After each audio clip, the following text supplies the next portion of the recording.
And we're going to get started here pretty good. Hope you're having a good Wednesday, huh? Doing okay? I hope you are. Let me see if get everything open here. All right, I got that. I got that. I got that. I'm ready. How about that? Ah, got a little snow going out there. Did you see that? A little flurry of action in Des Moines. Ah, we'll see what's going on everything here. Believe I got that. All right, you ready to light this candle? Let's get it going.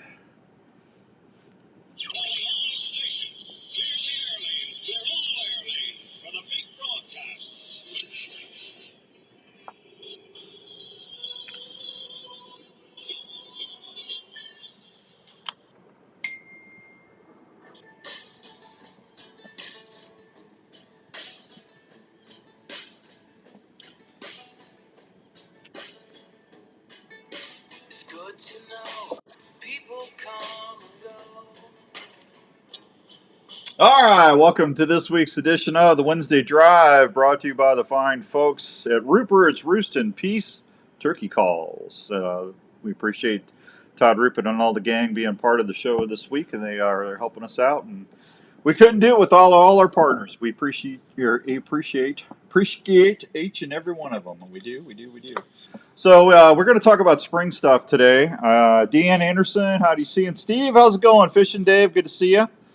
I don't know why my screen looks different over there, but hi guys, how y'all doing? Hope everyone's having a good week and just having fun and being good to one another. And I'm telling you, just one more closer day to crappies and turkeys, huh? Crappies and turkeys. So I thought we'd talk a little bit about that. Let's see. I got that. I want to thank Rob and Christy Taylor out of Revelton. We got the Beast Feast coming up. That's going to be February 18th. I've had a bunch of emails about that. As far as I know, they're selling. They've got a few tables left to sell for the Beast Feast. That is going to be out at Stony Creek Inn in Johnston, Iowa. If you want more information about that, hey, there's my buddy Donovan. How you doing there, Donovan? Triple H Outfitters. He's the one giving away that big deer hunt that Kansas were giving away on the Outdoor Call Radio Web. Thanks to Donovan and his family. Appreciate that. Steve, how's it going, buddy? I didn't see you there. Good to see you. Good afternoon. So, if you want to go to the Beast Feast, that's our annual dinner that helps kids and families struggling with battling cancer and everything. It's February 18th out at Stony Creek Inn. That's a Saturday this year, I believe. Let me check my phone just to make sure I got the date right, but I believe it is February 18th. And that is a Saturday. Just go look up the Family Cancer Network, and you'll see a thing for, hi Jeff, I appreciate that.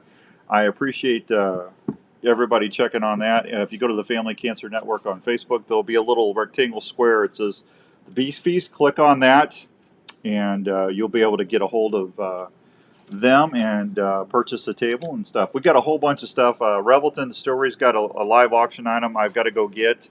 I'm giving away one of my Elite Envision bows that I used as my backup bow. So this wasn't my actual hunting bow. I mean, I could give my hunting bow away if you want it. But I thought I'd save my backup bow because it's only got like 25, 30 shots, and you're basically getting a brand new bow. So that's what we're going to auction off. And then I think Larry Mack said he's going to auction off another bow. He's got a couple bows he wants to donate. And we got a bunch of other stuff. I want to thank the Iowa Jeep Club. And before I say anything else about the Iowa Jeep Club, I need to say hi to our buddy Larry. Larry had a pretty good heart attack. And actually, that's my second buddy this week that had a heart attack. Everybody needs to start taking care of themselves, man.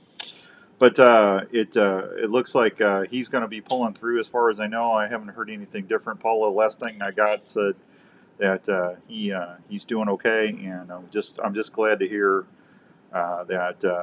that he's doing better. So we appreciate him, and Paula, thanks for letting me know about Larry, and everybody say a kinder word. Jacob Pike, how you doing, buddy? Good to see you on Facebook Live. Want to thank everybody there. I think I got everything up. Yep, I do. So we'll see what's going on there. But yeah, the Beast Feast is going to be a lot of fun, and I'm looking forward to that. And then right after the Beast Feast, we got the Iowa Deer Classics. Now, speaking of Iowa Deer Classic, I should be getting Iowa Deer Classic tickets any day. And if you want to go to the Iowa Deer Classic, I'm going to be out at Lotta Pop Popcorn, I believe next Saturday from 7 to 9. I'll be doing the show live at Lollipop Popcorn in Ankeny. And if you come out and see me, I'll give you a couple of tickets to the Iowa Deer Classic. Hey, Greg, glad your buddy is going to be okay. Thank you, Greg. I appreciate that. They're super nice people. The Iowa Jeep Club actually helped me with the outdoor package. They are they are basically one of the biggest sponsors we have on that last 2 years. They've been kind enough to help out. And we'll be auctioning that off. It's going to be a big camping package. I got a hold of the fine folks at Camprite, and I got some stuff coming with that, and I was able to get a whole bunch of other stuff with the help of the Iowa Jeep Club. So that'll be a live auction item on February 18th out at Stony Creek Inn for the Family Cancer Network. So I'm looking forward to that. Brian, what's up, buddy? Good to see you. Good to see you. Hope everyone's having a fun today. All right, let's talk a little ground blinds. Spring season's coming up, and I know I had some folks that we had when we had those bad storms and stuff. I had a few people lost ground blinds, but they said they wanted to wait until the spring got closer before they went and invested in them. And they were asking me what advice can I give them? What really is a good blind to go after? And I'm going to tell you, there's several good blinds out there. They're just Michael Waters. What's going on? Have I found Bigfoot yet? No, I'm still looking. I'm still looking. Here's the thing about Bigfoot. Michael, and the more I've thought about this, do you really blame him for not wanting to be found by us with all the crap going on right now? I'd stay hidden too myself. Hank, how's it going down at Revelton? I hope I see him one of these days. We're gonna keep talking about him on Wednesday nights on the Unknown File show. But I'd love to see him. It'd be kind of cool. Ground blinds, you can go several different directions. You can get like frontage blinds that you're not covered on top. There's several companies out there that are making like a natural blind where you can just pop it up real quick and put it in front of you. A regular hub style blind is the traditional blind most people go with, because that way if we got any bad weather, you can sit in there, you're out of the wind, you're out of the snow, rain, especially if you're using camera gear. If you're using camera gear and you got bad weather, you need a hub style blind. And then you got your permanent blinds and stuff. If you are lucky enough to own your private ground or lease ground, then you can use those. And the advantage to those is they're up 365 days a year. Deer get acclimated to them. You can put them right in the middle of a food source, so you got deer traveling in back and forth, and you can throw a heater in there. You're going to have the wind and the cold being somewhat insulated in those blinds. So there's several different directions you go. I would think the majority of hunters out there are looking for a portable blind that they can throw on the back of their pack, or on their e-bike, like what Sean's got down there at Lots Outdoors. Those little 4Runner trailers and stuff that he's got. But those things work really good. I actually use those last turkey season. Getting in and out, they're pretty slick. But the biggest, I'm going to run through some things on what to look for in a hub style ground blind that maybe a lot of folks don't think about, and hopefully that'll help you. And I'll tell you about a couple of quick accessories that you can do if you're going to be into filming your hunts this year, or just recording. It's always fun to go back and look at the action. I'm going to tell you a little bit about some of that stuff, so you can get your setup the way you want it and go from there. If anyone can find him, I've got faith on Dan finding him. Here, I'm not going to shoot Bigfoot, man. I just want to see him, have a conversation, and ask him how he really likes Soldier Boy jerky, because I've been told that is the official or the favorite jerky of Sasquatch is Soldier Boy beef jerky. So there we go. Everybody having a good day today? All right, let's talk a little bit about ground blinds, okay? Let's see, what is it? 7:08. We got time. So let's see. What's that? What broadheads am I using turkey season? I am going to be using Slick Trick torches this year. That's a rear deploying broadhead that Slick Trick came out with last year. I actually shot. If you watch Respect the Game TV, or go to YouTube and look up RTG Living. That's Respect the Game TV's YouTube page that Paul and Ryan and Larry all put together. You can actually see my Iowa hunt from last year. I believe it's on there. They've got a montage of all of us doing hunts, And that thing was awesome. I shot that bird at 10 yards, and he took 3 steps, and it was over. I mean, it was just a great head. So I'm going to stay with that. I have been shooting those guillotines, Jake, but I this year I think I'm going back to just using a regular mechanical, because a lot of times if it gets super windy, it really limits your range on those big 4-inch broadheads, because when you shoot, they'll plane out on you, and you don't, if you got a bird out there at 20 yards, sitting there just spitting and drumming and strutting back and forth, and he's stopping it, you you want to make sure you make the best shot you can. So that's why I'm going to go ahead and use the torches this year. But I like those those decap broadheads that we've been using. I tell you, they're pretty slick, man.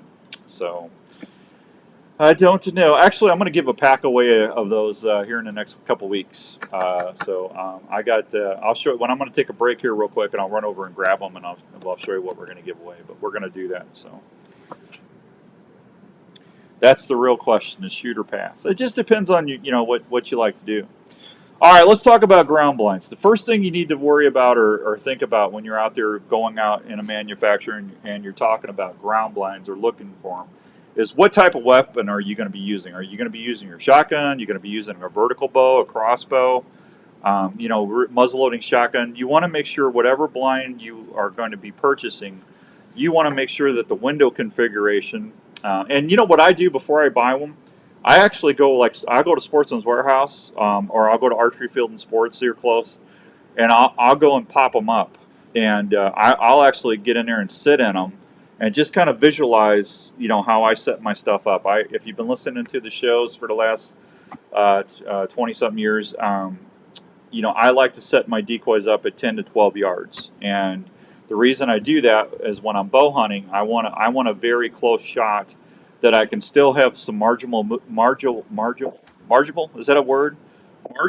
Marginal movement, where the turkeys are not going to see me in the front window. Okay, because I've got a camera, I've got the production camera here, and then I'll have my Tacticam. I'll have a Tacticam side camera stuck in the hub, or I'll have a pillar kit. I'll have and I'm going to talk about Fourth Arrow's pillar kit here in a little bit, but that's usually my camera configuration. I'll either have a traditional monopod with my production camera, or I'll have a Fourth Arrow pillar kit right on the hub, and that way my camera is going back and forth.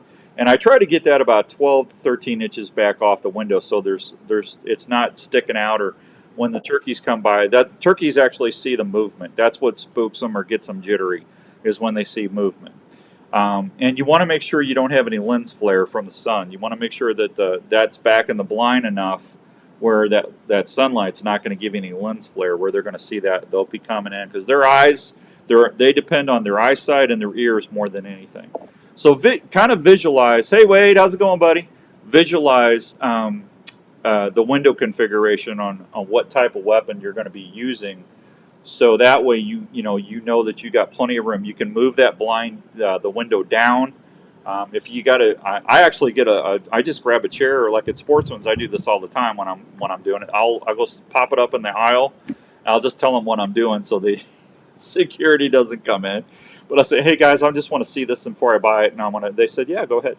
So I'll set up a chair in there, and I'll always set up in the corner, and then, because I always like sitting in the back left corner of a blind, and then my camera is on the right side, so that I have plenty of room for drawing my bow whichever way that bird comes in. And then I'll keep those decoys out at 10 or 12 yards.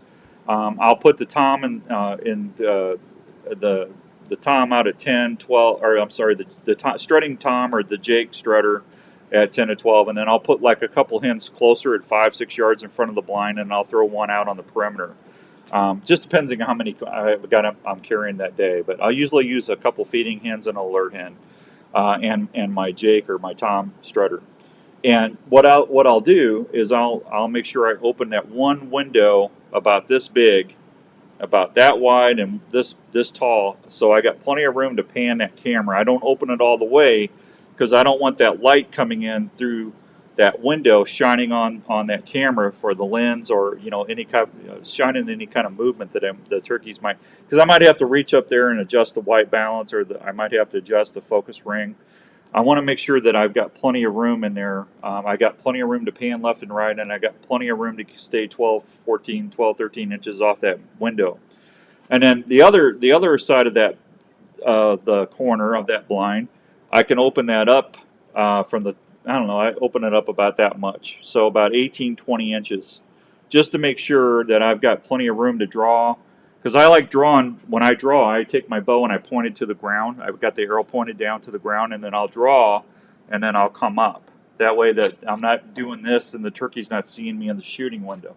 So for archery, just make sure that you can configure those windows as or manipulate the windows that's going to best fit your shooting choice. Okay, crossbows the same way. Make sure that you've got left to right, and your shotgun left to right. Make sure. So that's the biggest thing on for me is my weapon of choice, and is there going to be enough window clearance? Because if you don't do that, I've actually bought a couple blinds and I couldn't use them because the windows didn't go down far enough to give me enough clearance. The turkeys came in and I just couldn't body shoot them. The window was too high, and I actually tried standing up and stuff, but it didn't work, and I ended up giving them away. But just make sure it fits your shooting style, and you can manipulate those blinds. That's very, very, very important. So, all right, tell you what, let me take a break, and I'll rapid fire through the rest. I got several more to tell you about. Let me go ahead and get this set up so I can get my break in. That's not the one I want. Why is that showing up there? Here we go. All right. Are you ready? I'm ready. All right. We'll be right back on the Outdoor Call Radio Network.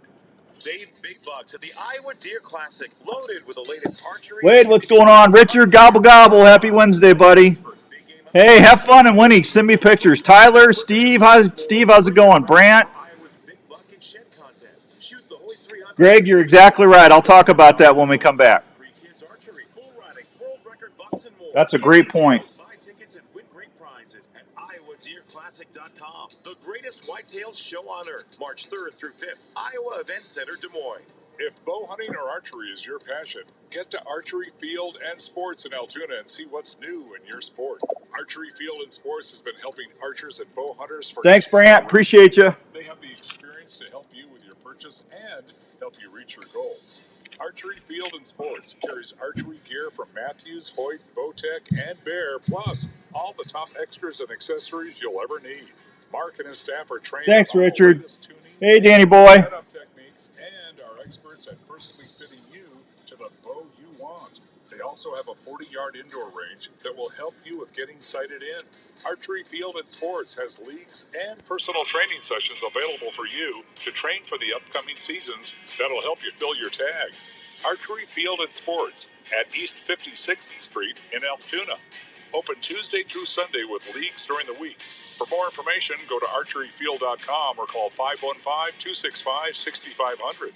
Are you into hunting, fishing, camping, or tailgating? If you are, we'd like to introduce you to Arctic Ice. Arctic Ice is a brand new way to keep your game, beverages, and camping supplies cold and fresh wherever your adventure takes you. One more, guys. Arctic Ice packs are a rugged ice substitute that maintains low temperature longer than a bag of ice and does not have the slushy mess that can contaminate. Hey, Robin, what's going on, buddy? Hunt or fish. Look at the Alaskan Series or Arctic Ice packs that will keep your game or fish at 34 degrees for 3 to 4 days. If you're wanting to really freeze things up, try the Tundra packs that can keep your wild game and fish at dry ice temperatures for the travel back home. For tailgating or camping, try the Chillin' Brew packs. They will keep your beverages of choice at frosty cold temperatures 4 times longer than what a bag of ice can. If you want your game, fish, or camping goods to stay fresh and cold as possible without the mess of regular ice, go check out Arctic Ice Packs today. Heading on your next adventure and looking for some snacks to take? Why not pack a snack that tastes great, gives you protein, and is easy to pack? Have you heard of Soldier Boy beef jerky? Soldier Boy jerky is slow smoked in small batches to ensure generous, tender morsels that taste outstanding. Soldier Boy beef jerky offers the following flavors: sweet heat, original, maple, or peppered flavors that will satisfy you all day in the field. Soldier Boy beef jerky is known and proud supporters of the Canines for Warrior Foundation. They also donate to troops that are deployed serving our country. So next time you're looking for snacks from home or on your next outdoor adventure, please remember to reach for some Soldier Boy beef jerky, available at Sportsman's Warehouse. Soldier Boy Beef Jerky, outstanding taste that keeps you satisfied in the field. For more information, please check us out online at www.sbjerky.com.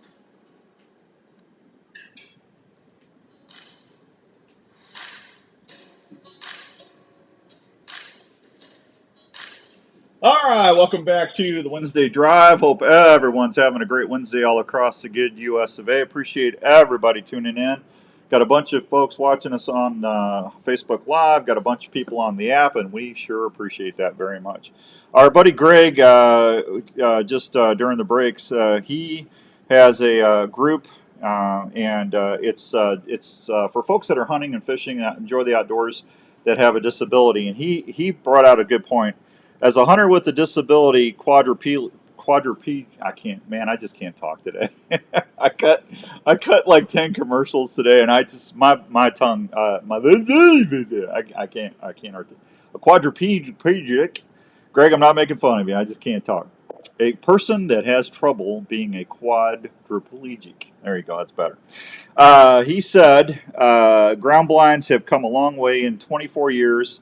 With more and more people hunting on the ground, it's only getting better. And he's got a great point. If you got a couple buddies and you're going out and you have someone that's wheelchair bound, or they're needing a track chair or something like that, make sure that you have a blind that's going to be big enough. And there are blinds there's a couple of different blind companies out there that actually make like 2-room blinds, so you can have someone that might be in a wheelchair or a track chair, and they can get in there, and then the rest of you can get on the other side of the blind.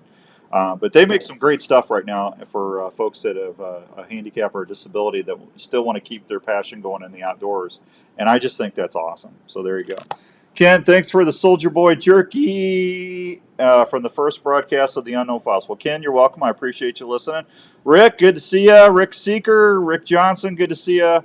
Robin, good to see you. And Pete, thank you, buddy. I appreciate that. Pete in Alaska is listening. Tyler says, going to do my first turkey hunt this year. Let's see what happens. Tyler, you're going to have a blast. It's a fun. That's turkey hunting. Honestly, bow hunting turkeys is one of my favorite things to do. I mean, you couldn't tell by the room, but I got turkeys everywhere. But I love them. I can't wait. All right, so we talked about make sure you think about your choice of weapons. You want to think about the window design and how that's going to impact, and make sure you got plenty of clearance. Camera mounts. There's a lot of different things you can do. I had the Fourth Arrow stakes that you can take your Tacticam or your POVs and screw on them and put those out right in front of the blind, or you can actually put them in your decoy spread. That Tacticam wide angle or the 6.0 is awesome for that. I mean, the footage and the audio is amazing. If you do it right in your turkey spread, you're going to hear those subtle little clucks and purrs. You're going to hear the thunder gobbles. You're going to hear them, just do things. Turkeys make between 26 and 28 different vocalizations, and you're going to hear a lot of them when they come in, and it's very subtle too. But when you got the camera right there, that POV camera in your turkey spread can do some pretty cool things. Now, my buddy Wade on here. Hey, Richard. Hey, thank you, buddy. I appreciate you, Richard. Thank you. Hi, Jeff. You have a talking blind? I do have a talking blind. Absolutely. Jeff, I have no idea. Is that bling or blind? I can't see that far. Just make sure that you get a chance to get out there and get all that stuff done. Camera mounts. Fourth Arrow makes a wonderful pillar kit. That it's actually, I use like I said, on my heavier camera, I use a regular 3-legged tripod. The pillar kit actually mounts to it. It comes around. It's got a mounting plate that goes in the rods of your blind. So you got the rods coming in from the hub, right? You got the hub, and then you got the rods going up and the rods coming down, right? So that pillar kit mounts right there with a little shelf, and you just screw that in, and then you can take your Rex arm and put that on top of the pillar mount, and then you put your camera on your head, and you got a little. It frees up all that room that you were going to have to use on a regular tripod. So you can just go ahead and just use that pillar kit and go side to side. That thing works awesome. So that's another option for you to use inside the blind, and that's made by Fourth Arrow Camera Arms. So just you can take I'll take my Tacticams. I'll use either a ground stake, or I've got a blind little blind arm that I can stick up in the corner, and I can have that coming shooting sideways towards me. So if I want a second angle, so I can, I can see me get footage of me calling. If you're trying to get content, if you're a social media content provider, you're trying to build a YouTube page, you want to get those second angle shots, because that way it lets you tell a story. It lets you see all the stuff that's going on in between the hunt, and it's an easy way to do that. You can even take your 35 millimeter on that Rexy arm on that pillar kit. If you got a DSLR, you can use that. You don't have to use a regular production camera. You can just use your DSLR on that. It'll work fine. So make sure you check how sturdy the blind is. You want to make sure that if you're going to be out in a windy area, if there's going to be any inclement weather, if you might have a chance of snow. We have snow quite a bit on first season here in Iowa. If you go out west, if you go out earlier like in Nebraska and start chasing them towards the end of March, you can find some bad weather there. Just make sure that those blinds are sturdy enough where they're not going to tear up, because that blind's going to save you if you get into that bad wind or that a lot of rain or a lot of snow. You can throw your little buddy heater in there or a little propane heater. You can pack in, and that'll make that way more tolerable if you're out there at 5 to 10, 15, 20 degrees, which we find ourselves in early season in the spring quite a bit. So just make sure they're sturdy, and make sure that they're very packable. Okay. The outside of the blind, I love Realtree, always have, but camouflage, whatever your preference is, make sure the material type of the blind doesn't shine or reflect the sun. Make sure it's not shiny or noisy. There's two things that scare wild game more than anything: movement and sound. Movement and sound. Especially turkeys. You get that blind and that sun starts shining on it. It's got a real shiny surface on the outside. That's not good. They can actually put off on that. So make sure it's a dull finish on your blind, and it's not going to have any reflection to it. And make sure that if it's real windy, we like to like on Respected Game, you'll see us brush our blinds in a lot. Make sure that it's not going to make a lot of noise, because if there's a lot of flap or loose material running in between those rods, that can spook game as well. So just make sure it's sturdy, it doesn't shine, and it's going to hold up. And last thing too, stakeholders. I know that sounds crazy. Make sure you're getting a blind that the stakeholders, where you put your stakes through, don't use those little thin little blind stakes that they give you when you buy the blind.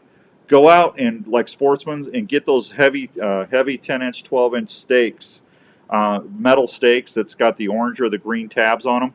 Make sure you get those heavy stakes, because if you get out in any kind of bad wind, 15, 20, 25 mile an hour wind, if you leave that blind up and you go out there in the morning, you might not find your blind, because those little stakes will not hold up in heavy wind. You want to really stake that blind down, and you want to make sure that those little stake holes or little loops that's sewn in at the corners of your blind, you want to make sure that those are sewn in really, really well. Double bull blind, in my humble opinion, still has some of the sturdiest material, and if they cost you a little more, but that blind's you're going to be able to get that blind out there and leave it, and it's going to keep you where you're not having to go out and buy new blinds and stuff like that. So just, I know it's a little thing, but make sure the doors or the zippers are well made, they're sewn in well, or they got the little grommets that you can grommet that open and shut it. If you do that, I promise you're going to be able to get several seasons out of that blind, and you're going to be a lot happier with it. That's for sure. So anyway, that's my little quick tips on ground blinds. And if you're listening, if you want to everybody listening on the app, don't go anywhere. This half hour went quick. I want you to listen, because after we sign off on Facebook Live, I'm going to tell you some stuff going on at the app, and that'll give people every time a chance to flip over from the app or from Facebook Live to the app as well. You're going to want to listen in. So. All right, let's see. I don't have time to tell you anything on fishing. The fishing's been hit or miss lately. I got that in. We're going to be doing the Unknown Files show tonight at 7. So if you get a chance, make sure you listen in at 7 o'clock on the Unknown Files. We're going to be talking about the ghost of Gettysburg's. I've got a really nice lady that does ghost tours in Gettysburg, Pennsylvania. They go out on the battlefield, and she's had some really neat experiences. So that'll be a fun show tonight. And hey, Soldier Boy Jerky, don't forget they've got that great subscription service going on. Now you can customize your bag sizes, the flavors, how many times you want to receive it. You can give them as a guest. And we appreciate all the folks there at Soldier Boy Jerky. Go check them out at Sportsman's Warehouse or a store near you, or anytime on the website at soldierboyjerky.com. So, all right, I'm going to say goodbye to all my friends here on Facebook Live. I'll be back at 7. You be well. Go get you something to eat, and I'll catch you here in about an hour and a half. And I'm going to finish everything else up on the app, and we'll talk to you soon. Thank you. Thanks for everybody. I'm going to say goodbye to